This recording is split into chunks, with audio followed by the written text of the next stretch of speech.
What is going on, everybody, and welcome into this edition of the Unreasonable Odds podcast presented by DraftKings. He is Steve Buchanan, my co-host as usual. I am Julian Edlow. We are both from DraftKings, and if you are watching on YouTube, you see that we have brought in another fantastic guest for you this week. Joe Osborne, sports betting analyst for OddsShark. You can find him on Twitter at JTFOZ. Joe, welcome to the show, man. What's up, boys? Another day on the sports betting grind. Of course, lots going on. Bit of a light day in Major League Baseball, of course, but, there's always plenty to bet on, isn't there? I mean, that's fine, too, because I feel like baseball, the conversation right now isn't even necessarily the day-to-day. It's everything going on with these pitchers and how we can take advantage of that and what's going to change in the future. So that is stuff that we'll certainly touch on. We will be going through the NBA playoffs, which is just complete chalk, like everybody had it. No surprises there. But first, we will start with a game of Know You Better, as we do with all of our guests recently on Unreasonable Odds. So, Joe Osborne, we're going to get to know you better right now with a few quick questions. Starting off, the question that I've continued to change podcast after podcast, but it is simply, I don't care if it's, you don't have to give us a dollar amount, but if it's your biggest win or your highest plus odds win, what is your personal favorite win in your sports betting career? There's a few decent features wins that stand out. I had the Astros winning the 2017 World Series. I was 15-1, so I had a nice size bet on that going into the season. A really weird futures one, like one of the funner wins that I've ever had. The 2020 NBA All-Star Game, I took Kawhi Leonard 15-1 to win the MVP. And I did that based on the previous year's All-Star Game. I don't think he passed the ball once. Whenever he had the ball, he shot it. So I said, he's going to have an opportunity to rack up a ton of points. So, that was kind of a fun hit at 15-1. And I have a tendency to go on some wild runs. I have a couple of these a year. And it's, as a bettor, of course, when you're on a winning streak, it's fantastic. This past NFL season, I went 25-1 on 6-point teasers, and I love these NBA player props. At one point during the NBA season, I was on a run player point total props, 19-2, and those are very fun times, right? So you and I bet very. First of all, I love the analysis on betting All-Star MVP by just watching the last All-Star game and looking for people who don't pass. That's heavy hitting stuff right there. Number two, you and I do a couple of things very similarly, in which case, and I turned Steve onto this. He didn't know this. He wasn't a 6-point teaser guy in the NFL. Never. You have to do teasers. I mean, the run you went on, that's ridiculous, but 6-point teasers are where it is at in the NFL. Don't tease basketball games 4 points. Don't do that. That's very dumb. But the 6 points in football is the way to go. And then the player props in the NBA. I just try and rack up the cheap wins and wait for injury news to hit. It's not as much there in the postseason, but in the regular season, so-and-so is out, load management's everywhere. You got to be quick, get those props in, take advantage. So I like all that. Now, unfortunately, we have to turn the tables here. The worst bad beat you have suffered.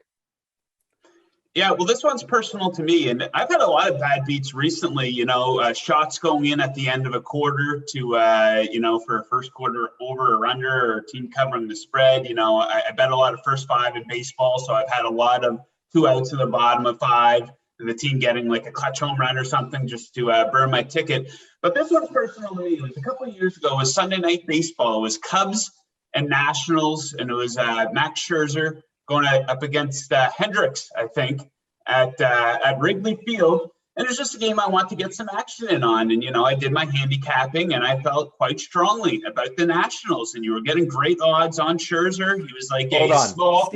Steve, you know where this is going, right? I exactly know where this is going. Yep. Keep going, Joe. Well, are you a Cubs fan? No, I'll tell you after. Okay. And then we'll go ahead first. So anyhow, I'm watching the game, and the Nationals build up a lead of a couple of runs here, and Scherzer is, in his absolute, prime, just dealing. And I'm laying on the couch, just having a very relaxing night, and feeling pretty damn good. Okay, this bet's gonna win, and I fall asleep on the couch. So this is what makes it a really bad beat. So I fall asleep on the couch, feeling very comfortable. And then, I wake up and all of a sudden the crowd is cheering. And I'm like, what the hell is going on here? And David Bodie is rounding the bases. He had, I think it was a grand slam in the bottom of the ninth, the game winning. Correct. The Cubs weren't in this game at all. The Nationals were winning 95% of the time. And David Bodie, of all people, hits this walk-off. So, and when you have a bad beat like that, it can really impact your sleep at night. So that's one of these things that stuck with me. I thought I was having a really comfortable Sunday evening. And you just wake up and it's the first thing you think of, too. Like, what the hell was that last night? So that's something that's kind of personal to me because I fell asleep and I woke up to it. And then you look at the box score. I think it was a full counter. He had 2 strikes and he fouled off a couple. Maybe there's a couple close ones in there that should have been called for strikes. But yeah, that was an absolute disaster. I didn't sleep very well that night. All right. So this is a newish game that we play on the podcast. We've probably played it 5 or 6 times. That's the second time we've gotten that answer. No way. Scott Seidenberg. Scott's on air. David Bodie. Sizable bet on the Nationals in that one and suffered the same bad beat as many have. That was rough, man. Yeah, that was rough. That is absolutely amazing that we have gotten the same story twice already. That might have to go down as like one of the ultimate bad beats if we're getting this story more than once already. Scott actually stayed up for it. So I don't know if it's better or worse to be awake or asleep for it. I think asleep because you wake up and you're trying to comprehend what you're seeing too, especially when it's David freaking Bodie. Yeah, everyone losing their mind at Wrigley Field. That was rough. All right. So like you mentioned, 6-point teasers in football, player props in the NBA. You guys at OddsShark put out a great report on first quarters, first halves, first fives in MLB. Whether it's one of those or not, what are kind of your favorite spots or your single favorite spot? If there's one that you like the most that you want to circle, that's what you're going after. What is it? I like the 6-point teasers in the NFL. I love looking for spots where you can take advantage of. And there are certain teams who just thrive in that situation. I think the Buffalo Bills might have finished their season out at 16-2 with the 6 points added to their spread. And I like playing them on totals too. Some people really don't. Sometimes if you're in a situation when you're boxed in on a Thursday night football game and it's there's only one game, you can only make one pick. And it's you know what? I kind of like the under here and I kind of like the underdog. So maybe let's tease those up. And I've had pretty good success with same game teasers. A lot of sharp bettors out there aren't really big into teasing totals, but I have found success with it. And I like first five betting in baseball. It simplifies the handicapping process. It makes it easier. If you're handicapping the entire board of Major League Baseball, it takes a long time. I usually start the night before. I go through every game. Yep. Starters, okay, how's this team do versus righties? How do they do versus lefties? How's the recent form of the starter? Then you got to look into the bullpen. And if you eliminate the bullpen, it kind of takes a pretty big chunk out of the game. So it simplifies the handicapping process. So I do like that quite a bit. And I look at everything on the board, guys. I like a lot of strikeout props too. I find that can be a bit of a simple handicap as well. If it's a left-handed starter on the mound, okay, how does this team perform versus lefties? What's their strikeout percentage versus lefties? Their on-base percentage. So yeah, I look at everything on the board, but those would be the ones that stand out to me. All right, I like it. And this kind of ties into the same thing. So maybe the answer is betting full game MLB, but what are some of your biggest red flags when you see something you're I'm not going to bet this spot. I can't bring myself to do it. Well, when you see say just hypothetically, you're okay, I like the Blue Jays in this spot quite a bit tonight. I am a Blue Jays fan, by the way. I just have to wear the shirt. But if you're hey, I like the Blue Jays in this spot tonight.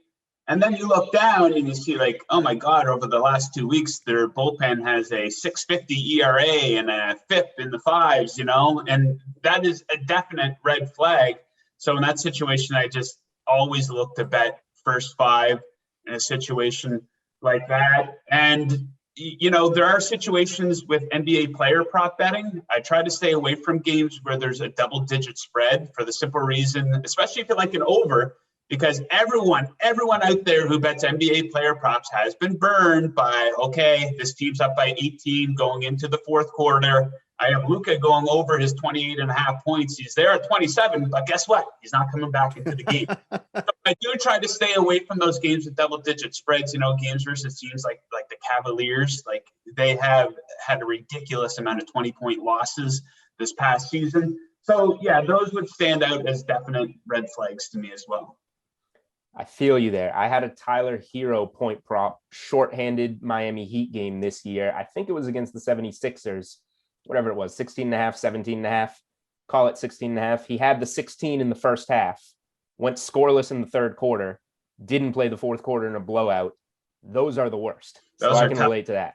Those are tough watches. I had Reggie Jackson going over 19.5 the other night there, and he was at, I think, 19, with 8 minutes left in the game. And probably only took 3 more shots the rest of the way. Didn't get one in. All right, and we'll wrap with this one. Just the best advice that you can provide for a new sports bettor, somebody just getting into it. Well, there's the basic stuff, responsible gambling and stuff. Don't bet more than you can afford to lose. That's pretty much common sense, I think. But one thing that I would like to point out, and it relates to exactly what we're just talking to, player prop betting. Player prop betting is getting very popular because I think it kind of goes hand in hand with fantasy sports. A lot of people like fantasy, obviously. But if you log on to Twitter right now and people giving out picks, probably 90% of people, when they're giving out a player prop, it's an overbet. So I would like to recommend to people to keep an eye out for spots where you can bet an under on a player prop for whatever sport it might be. For the simple reason, like using the NBA as an example, I've gotten burned so badly on so many overbets because of a blowout, a player getting into foul trouble, a guy getting ejected, a guy getting injured. You see situations like that all the time. You get absolutely burned. Same as strikeout props in Major League Baseball. If they're pitching in a National League park and the pitcher's due up in the batting order, maybe he's only 75 pitches into the game, and it's his turn up in the batting order, and it's a tight game. Well, guess what? We're going to yank you because we want to put a pinch hitter in, and you get absolutely burned by that. So you do get burned more often on overs, I find, than unders. I still bet plenty of overs, but I like to keep the eye out for good spots to grab an under. All right, so let's get into some of the plays that we're going to be going on over the next few days. We'll start off with the NBA tonight. Suns at Clippers. Suns winning 2 games on the road, and we're able to steal that game, game 2 against the Clippers, despite them dropping 32 points in the fourth quarter. Ended up winning 104-103. This game's essentially a pick 'em with the Suns slightly favored in this one. 117 on the money line over on the DraftKings Sportsbook. So, Joe, what are your thoughts on this game tonight with this being so closely contested? And can the Clippers start to turn this game around at home tonight? Well, it's starting to look like a sweep, isn't it? But we saw in the previous 2 series for the Clippers, they really turned it on starting in game 3 of those series. They won games 3 through 6 versus the Jazz, and then they won 4 of the final 5 games of the series versus the Mavericks. That said, Chris Paul's coming back, so Phoenix is arguably getting their best player back, and close game so far, but Phoenix, maybe it is just their time. They've won 9 straight games now, guys. So, and it doesn't look like Kawhi's coming back either. Why would he come back if the Clippers lose this game tonight and they go down 3-0 in the series?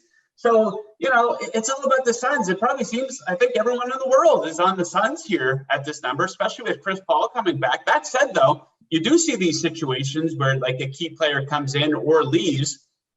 This time last week, it looked like Utah's path was really opening up when Kawhi went down. And then for some reason, the Clippers got better when Kawhi left, right? So a bit of a tricky one to figure out. But, that absolutely looks like the Suns series to lose. And it's starting to look like a sweep here as well.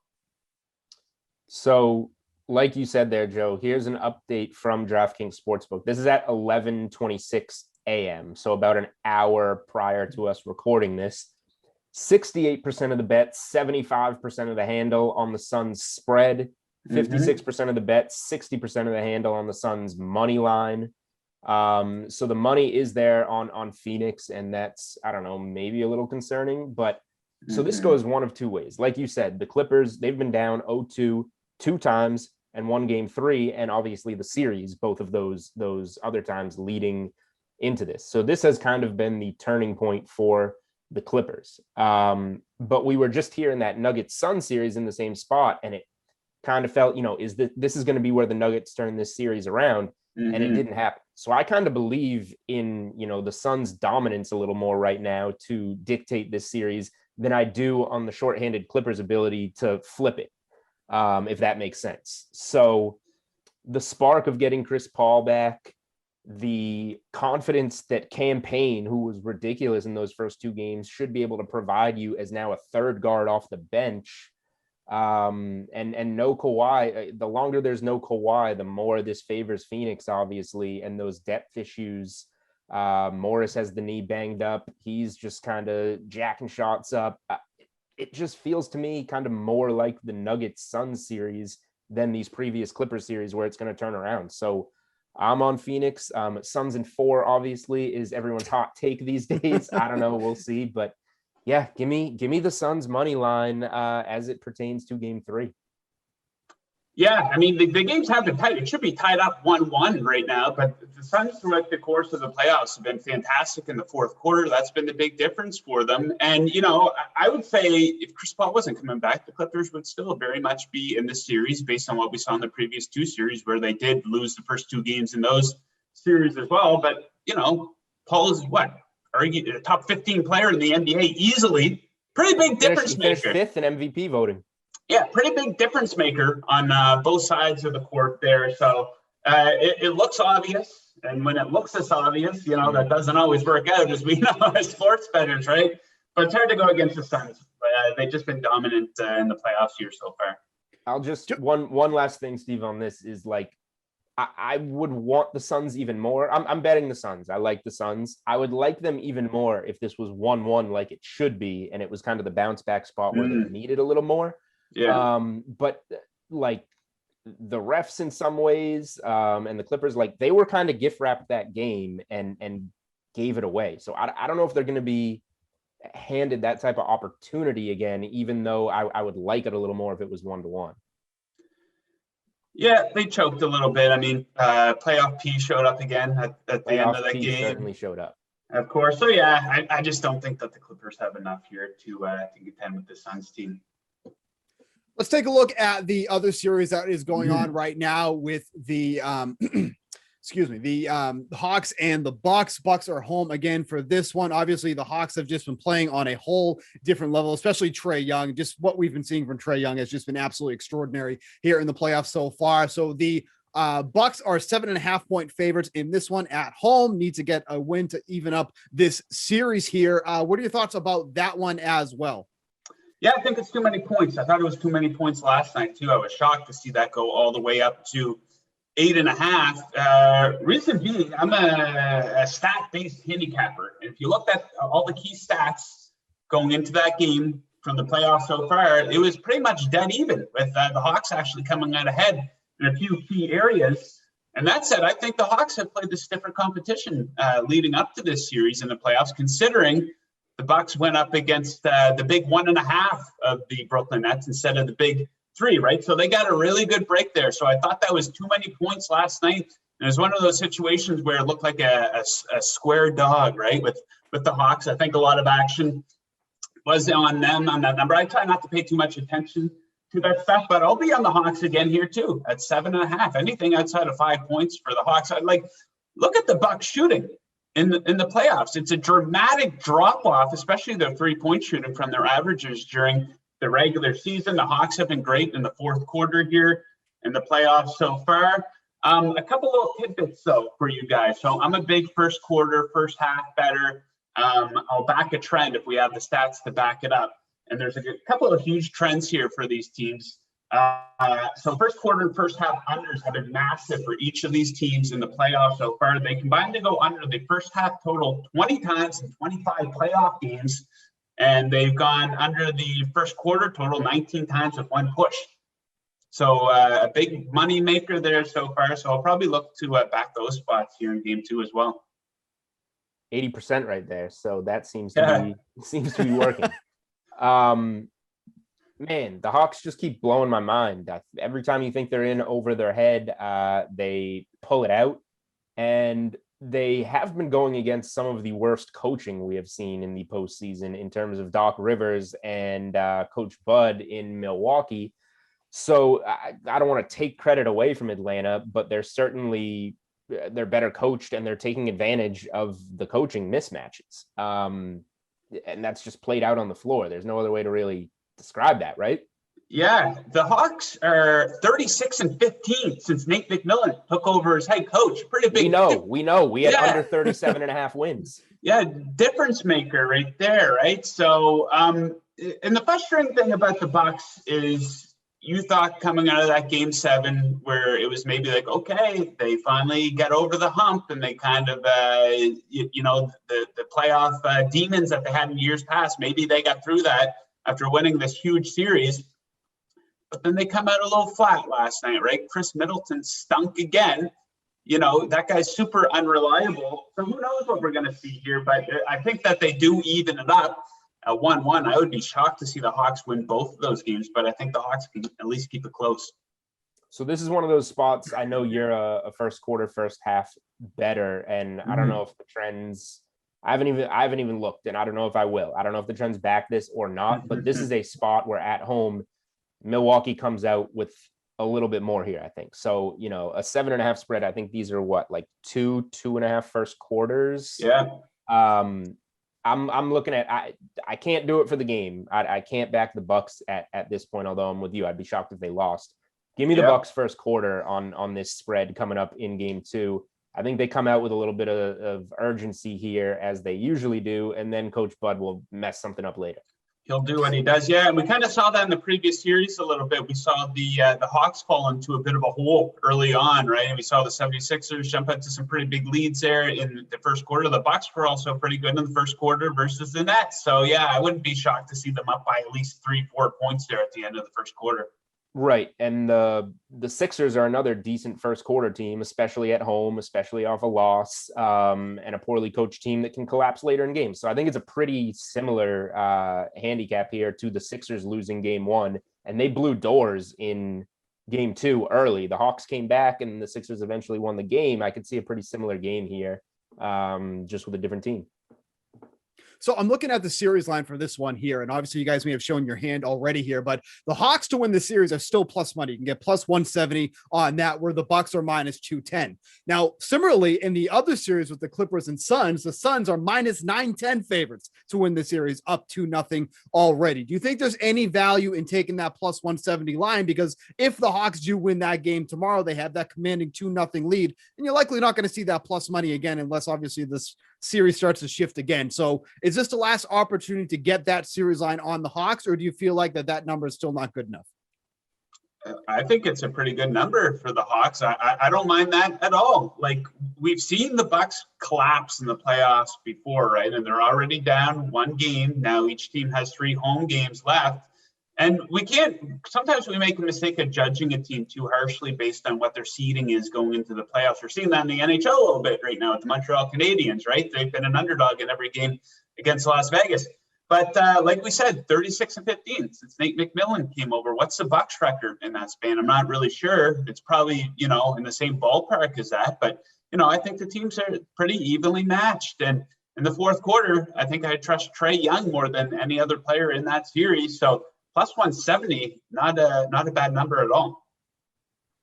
One other series-wise thing that DK Sportsbook allows you to do that I like a lot is just the game spreads.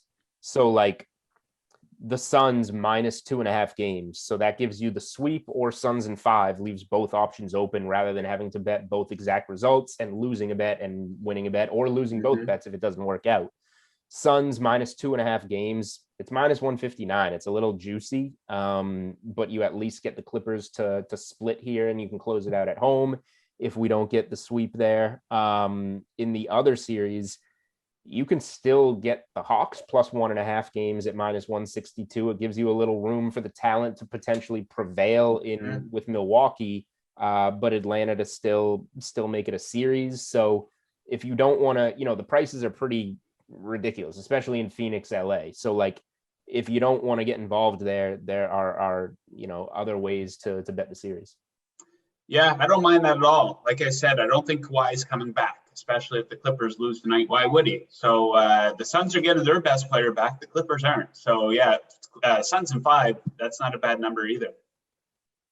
All right, let's switch over to MLB because the big storyline going on right now is the substance. Are you using? Are you not? Obviously, we've seen both sides of the spectrum. Shohei Ohtani, very polite about having him checked, whereas Max Scherzer and Sergio Romo want nothing to do with it and are ready to derobe on the field in front of thousands and thousands of people. So this we've been talking about this over the past few weeks, and I want to get your opinion too about how do we tackle this as bettors. And one of the things that I have been looking at is like with Garrett Cole. Garrett Cole, 2 starts ago against your Blue Jays, only struck out, I think it was 3 through 8 innings. And then followed that up with a start the other day against the Royals. The over-under on Garrett Cole's strikeout prop for that game against the Royals was 7.5. Went up, went up to 8.5 by the time first pitch. Oh, wow. Which was amazing. So I look at this. So I, like you always look at all these numbers, and I look at the K rate against righties that these two teams had. Going into that start, Joe, both Toronto and Kansas City had the exact same K rate, 22.1%, which is amongst the lowest in the league. So I look at someone like Garrett Cole, whose spin rate has dropped dramatically, still can't remember if he's using the spider tack or not. He just can't figure it out. And I'm getting huge plus money odds on the under on his K prop. Is this something that we have to look towards moving forward, or is this just too small of a sample, too hard of a matchup, and we shouldn't be looking at stuff like that? Well, it is a small sample, and it's all we have to work with. And unfortunately, I do think it is a bit challenging for sports bettors here because it truly is a case-by-case situation where we don't know who was using, the most adhesive of this sticky stuff. We don't know who's going to be able to make adjustments based on that because some guys haven't really been impacted at all. I guess Trevor Bauer's spin rates were down quite a bit, but he still racked up a good strikeout number versus San Diego last night, I believe. So it is you have to look at each player individually, and that can be a lot of work. But Garrett Cole, that's the one I was going to point out to as well. He's kind of been the face of this after that disaster of a press conference that he had, and then he saw his strikeout numbers drop dramatically here. 6 versus the Royals there. So, yeah, you absolutely have to keep this in mind. I tend to like betting unders on strikeout props more anyways, just because I talked about that bad beats, the pitchers getting yanked in a National League Park and stuff like that. But, yeah, it is unfortunately a case-by-case thing. And, sports books, DraftKings isn't giving away money. They make adjustments on these very quickly. But there are a few sneaky spots, you got to pay very close attention. But you can absolutely find them. I mean, I'll just say real quick, Steve's the baseball guy here. I'm the basketball guy, but I've been saying the Garrett Cole unders. We said this on the podcast last week, and we had Sam on last week, Sam Panayotовich of Nesson, and you guys were telling me you guys were more interested in betting the overs in games, and I was like, give me some strikeout unders on these the faces of the sticky stuff. So Cole unders for me are like the thing that I'm gonna be tracking and the most interested in moving forward, because so far it's been, he's been getting like halfway there in his last 2 starts. So it'll be interesting to see the adjustments that they make though, because you come out some days you're like, oh, I'm going to look to fade this guy today. And then you're like, his number's at 5.5. What's going on here? So, I wouldn't be surprised if they pit bettors in a tricky situation, and they're not going to make it easy for us. Right. So, it will be very interesting to see what his number is at his next turn through the rotation here. So one thing I'm also interested in, and Julian just kind of alluded to this, is, betting more overs on these game totals, because we've been seeing, and again, we're talking about a small sample size here. Over the course of the season, the over has been hitting just slightly above the under. It's basically been a coin flip, almost 50-50 at this point. They started really hammering down on the substance stuff on June 21st. So we got about 2 days under our belts thus far. But a lot of teams were telling their pitchers to start going without this because you need to be almost kind of ready for this. Over the past week now, the over has been hitting at about almost 5% higher. Now, there's a couple things to think about here. we're getting into hotter weather. So obviously that comes into terms for hitting as well. So is this more, do you think, about unfortunate timing because we're getting into that hot and humid weather? Or do you think that this might actually be because of the substance abuse? Because I look at a number like, 4.5%, the over is hitting over the past week. And I'm like, that's a good chunk of change if you're talking from a betting perspective. So is this more of a too small of a sample, or is this what we could start seeing moving forward? Well, I don't think it's a coincidence, right? It'd be too convenient for it to be this big of a coincidence. And, maybe the warmer weather has a little bit to do with it, but you would have assumed that maybe there would have been a minor adjustment right away from sports books. And I think that they will make a bigger adjustment here going forward based on this. Like I said, not in the business of giving out free money, right? So, I don't think it's any coincidence whatsoever. I would be very curious to see the performances of some bullpens out there because, we tend just to look at the starting pitchers, but there's guys coming out of the bullpen pitching an inning or two that were definitely using the, spider tact or whatever they were calling it. Yep. The Gorilla Glue. I don't think it's a coincidence at all. Yeah, because I look at the board today and we got two games that are over, 10 runs on the board, and neither of them are in Coors Field. One of them is in Cincinnati with the Braves. The other one is in Buffalo with the Blue Jays, with the Orioles and Blue Jays going tonight. Obviously, Anthony Kay doesn't help the matters there, so there's probably that. But obviously, there's some big totals already on the board. So it's odd because, especially with Coors Field, I think you can expect a lot of unders in Coors Field in the beginning because it's just raw, nasty weather. But people just see Coors Field and go, "Oh, you gotta bet the over. It's Coors Field." But it really starts to kind of level out once the summer comes, because then the ball's really flying at that point. So I think it is kind of a mix of both factors here. But like you said, it's awfully convenient that here we are sitting at June 24th and we're seeing such a bump in the overs so far on the year. Yeah, I like those first 5 unders at Coors Field. It's funny that you brought that up because I think the casual bettor out there, whenever you put out some type of an under bet or something like that for a game in Colorado, they're like, but it's Coors Field. Right. It's like, well, if you're going to use that logic, just take the over in every single game at Coors Field. And that's one of those other casual bettor things that drives me nuts. You make a bet something at Wrigley Field, and they're like, well, the wind is blowing in, Joe. That's accounted for in the total, guys. Come on, you're not the only one with access to the weathernetwork.com. Don't act like it's just big inside information. So that's another thing for people to keep in mind. Hey man, all you got to do. I love the Coors if it's the right pitching matchup. Those first 5 unders, you can get 6.5, 7, 7.5 in the right spots. That's a lot of first 5 inning runs, no matter where you are. Absolutely too, because even if you have someone like an ace, other than Jacob deGrom, you're still getting at least 5.5 on those totals. So you're accounting for, if an ace is going up against the Rockies, you have to have the majority of those runs come from the other team then, and that's not a guarantee at all. So, but like I was saying, if anybody has a Twitter account, Joe, they're automatically a gambling expert. So you have to take into all that consideration as well. Any other thoughts on any of this MLB stuff that you have personally, or is it we kind of cover the bases on that? I think we covered it. One thing that I would like to share with people, though, is a lot of people, there's different views on run line betting out there. And I go back and forth between, is it worth it? Is it not?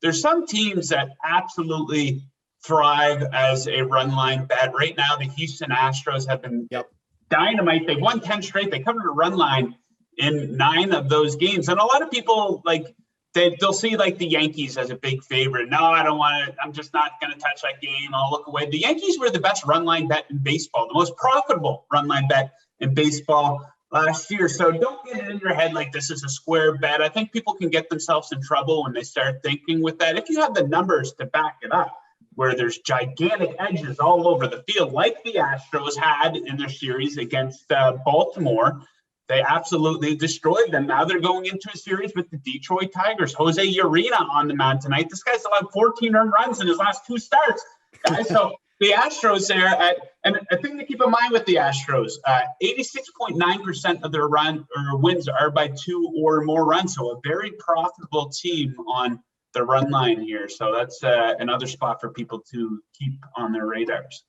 Real quick, do you know who is the top team on the run line overall this season? If you bear with me here, the most profitable Steve knows.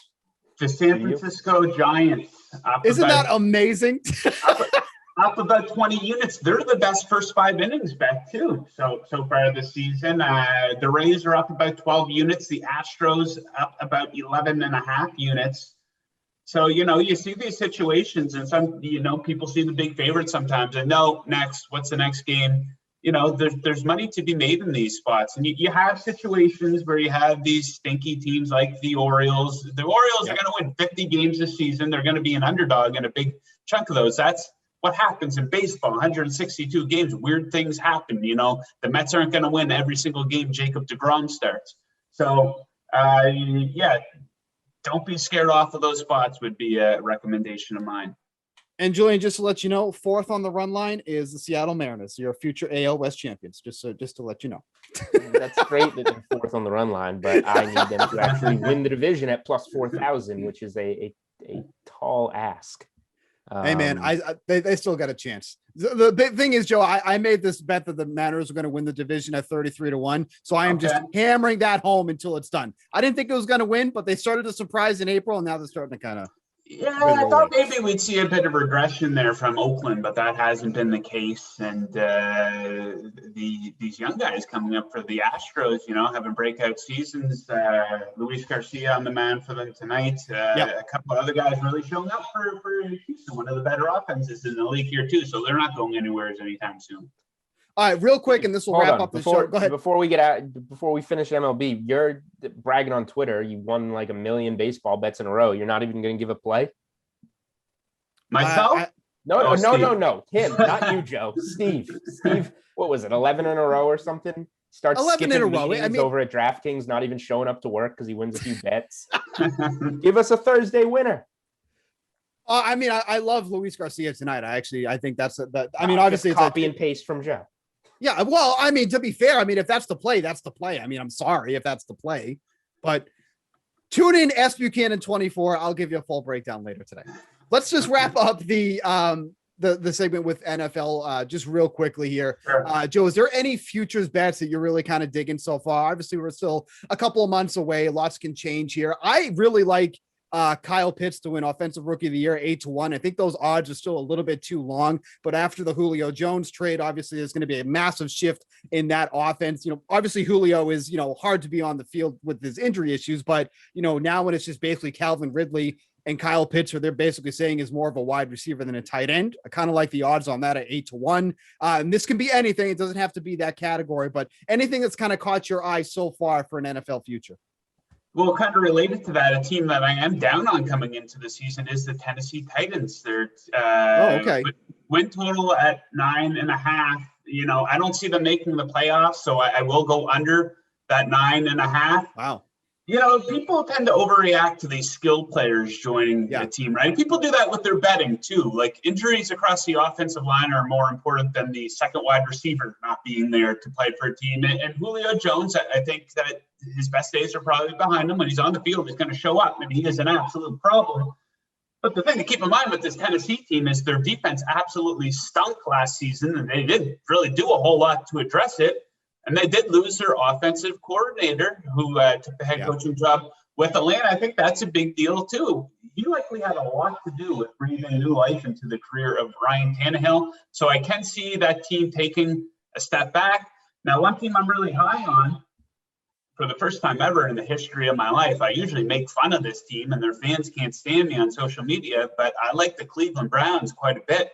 Coming into the season, I thought their defense got even better. I like that they built that experience in the playoffs. They probably should have won that game versus Kansas City. They did get a big W versus Pittsburgh, though. So a pretty good experience in the playoffs versus or with Baker Mayfield. And I like the head coach, too, Kevin Stefanski. I wasn't too sure about him coming over from Minnesota, but I like the attitude and the mentality built in that team where we're looking to go 1-0 this week. That's our only goal. We're looking to win a game. So my favorite long shot bet right now, and it's kind of related to how I think that the Titans are going to be a disappointment. I don't mind the Jacksonville Jaguars 7-1 to win that division. That's not a great division. Of course, we know the Houston Texans are the worst team in the league.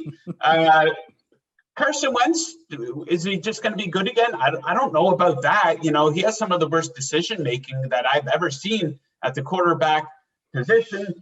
And we know what's going on with Jacksonville. Completely rebuilt roster, completely rebuilt coaching staff. Urban Meyer, pretty good reputation. And I know the college guy coming over to the NFL hasn't always worked out. And if Trevor Lawrence is the real deal, like we've known for a year and a half now, if not longer, that he was going to be the number one guy off the board in the 2021 NFL draft. If he's a real deal, he's going to be in the top half of quarterbacks in the NFL. So I think he's a difference maker.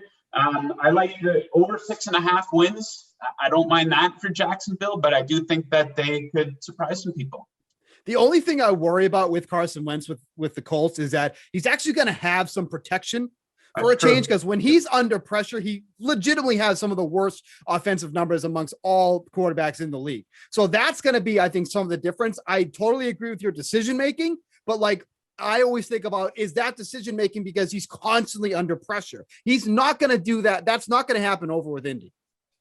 Yeah, and he did have his success early in his career with that head coach, right? So, there is a good argument to be made for him bouncing back, and they do probably have the best offensive line in the league, and they're pretty good at weapons there as well. But like I said, Jacksonville, a long shot, 7-1. I do think that they will improve, and if Lawrence is the real deal, that alone will be worth a few wins for them, I think. I think this is only the second week I think we've asked guests for an NFL future, and we're 2 for 2 on the Cleveland Browns being the team that everyone's talking up. So I like them, man. I mean, they got a ton of weapons on offense, a great 1-2 punch at running back. Baker Mayfield is not elite by any means. I don't even know if he's in the top half of the league in quarterbacks, but he doesn't make as many mistakes, and he just can't kill them. He can't lose games for them, right? He's got to be a bit more of a game manager. Odell Beckham, who knows what that situation's going to be like. He's at the tail end of his prime here. It's now or never for that guy. So, he should be coming out firing here. So, yeah, Cleveland. I think Pittsburgh's going to take a step down in that division. I don't think Cincinnati's ready to be good yet. Baltimore should be right there with them competing. But, yeah, I could see the Browns making a little bit of noise here. All right, I like it. Really quick before we get out of here, I do want to give one football future, and I want to give it to the loyal listeners of the Unreasonable Odds podcast first, before my article comes out, whether it's Friday, Monday next week. You heard it here first, and you got time to get it. This one's going to move over the summer, and DK Sportsbook, I think, is the only place that you can bet this. We're going to college football, where you can parlay some futures, and I have not seen anywhere else you can parlay these two, and I have not seen prices as good as DK Sportsbook has on either of these two. Division winner, Alabama to win the SEC West. Don't even need them to win the whole SEC. Just win their division and play in the SEC championship game in Atlanta. Alabama is machine-like, and they will be just fine this year. That is minus 265. I've seen that at minus 450, minus 500 other places. To reach conference final is another tab. Oklahoma, huge favorites to win the Big 12. We don't need them to do that. We just need them to play in the title game. Minus 335. I've seen that minus 550 at other shops. Two best prices in the industry on those two futures. And you can parlay them for minus 127 to get a reasonable price. That is my first college football future, something that I am getting out there, and something that I will be shocked if that does not move significantly over the course of the summer. I like it. The only thing I don't like about that is that that's a really long parlay for me. So you're not patient. I'll be just collecting massive piles of money on this in December, which is fine. I'll help with Christmas shopping, things of that nature. Booze for New Year's Eve? Yes. New Year's Eve.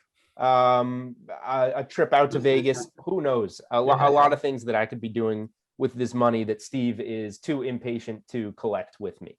Yeah, Joe, if the parlay doesn't end the same night, I'm not interested. We do need to get thoughts on that, because you mentioned like 6-point teasers, and like you said, maybe you like something and you want to do the total in the game. I have no problem teasing something 6 points on Thursday and wrapping it up on Sunday afternoon. Too long.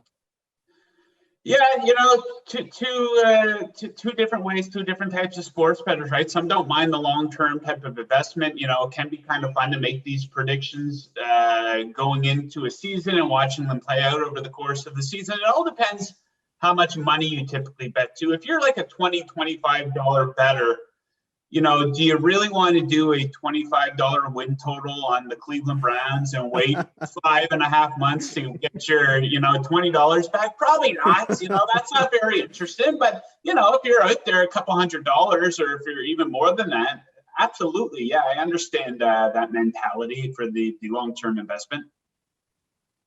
So I plan to place more than $25 on cannot lose college football future that I've provided the people with.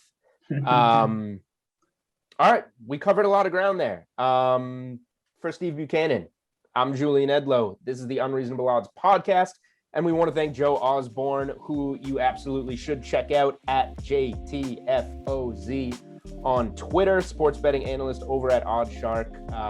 Always keeping track of all those first quarters, first halves, first fives, and whatnot. And throwing out, as he said, 25-1 6-point teasers last year or whatever? Last season. I don't know if we'll be able to carry that over to this season, but absolutely, absolutely got to try. You got to guarantee it. Another 26-1 season on the 6-point teasers. You heard it here first on Unreasonable Odds, presented by DraftKings. Thank you guys for all listening, watching.